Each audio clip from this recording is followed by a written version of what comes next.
People have lived along the banks of Narmada River for several 100,000 years. Some of the earliest people who lived here were skilled gatherers, that is, people who gathered their food. The gatherers knew about the vast wealth of plants in the surrounding forests, collected roots, fruits, and other forest produce for their food, hunted animals. The Sulaiman and Kirthar Hills to the northwest are some of the areas where women and men first began to grow crops such as wheat and barley about 8,000 years ago. And people also began rearing animals like sheep, goat, and cattle and lived in villages. The Garo Hills to the northeast and the Vindhyas in central India are some of the other areas where agriculture developed. The places where rice was first grown are to the north of the Vindhyas. Along River Indus and its tributaries are smaller rivers that flow into a larger river. About 4,700 years ago, some of the earliest cities flourished on the banks of these rivers. Later, about 2,500 years ago, cities developed on the banks of the Ganga and its tributaries, and along the sea coasts. In ancient times, the area along the Ganga and its tributary called the Soni, to the south of the Ganga, was known as Magad, now lying in the state of Bihar. Its rulers were very powerful and set up a large kingdom. Two of the words we often use for our country are India and Bharat. The word India comes from the Indus, called Sindhu in Sanskrit.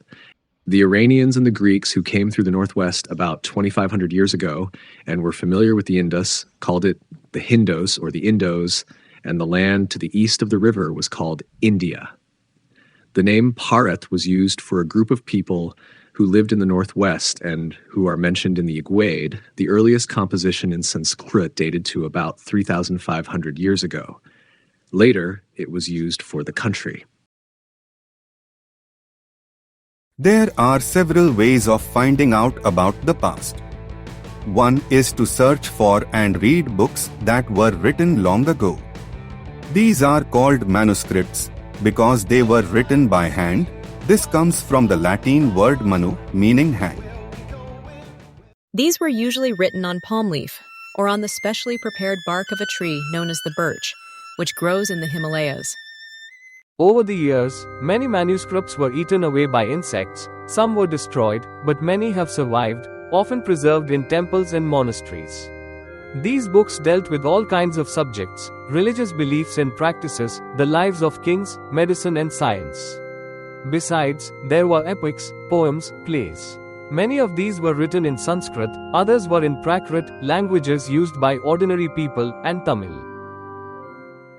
We can also study inscriptions. These are writings on relatively hard surfaces such as stone or metal. An old inscription found in Kandahar, present-day Afghanistan, dates to about 2,250 years ago. It was inscribed on the orders of a ruler named Ashoka. When we write anything, we use a script. Scripts consist of letters or signs. When we read what is written or speak, we use a language. This inscription was inscribed in two different scripts and languages, Greek and Aramaic, which were used in this area.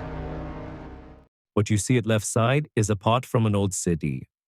Pots like these were used about 4,700 years ago. What you see at right is an old silver coin. Coins such as this one were in use from about 2,500 years ago. Archaeologists also look for bones of animals, birds, and fish to find out what people ate in the past.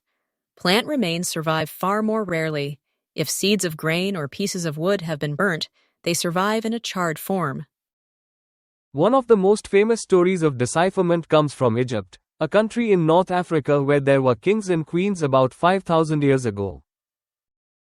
Rosetta is a town on the north coast of Egypt, and here an inscribed stone was found, which contained inscriptions in 3 different languages and scripts, Greek, and 2 forms of Egyptian. Scholars who could read Greek figured out that the names of kings and queens were enclosed in a little frame called a cartouche. They then placed the Greek and the Egyptian signs side by side and identified the sounds for which the Egyptian letters stood. As you can see, a lion stood for L and a bird for A. Once they knew what the letters stood for, they could read other inscriptions as well. And at the end of the chapter, here are some important dates. The beginning of agriculture, 8,000 years ago. The first cities on the Indus, 4,700 years ago.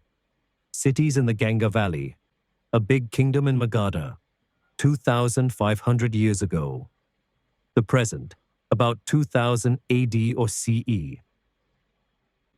So here we come at the end of Chapter 1 of the book, Our Pasts 1, the then NCERT book on history for 6th class. Thank you very much for watching this video.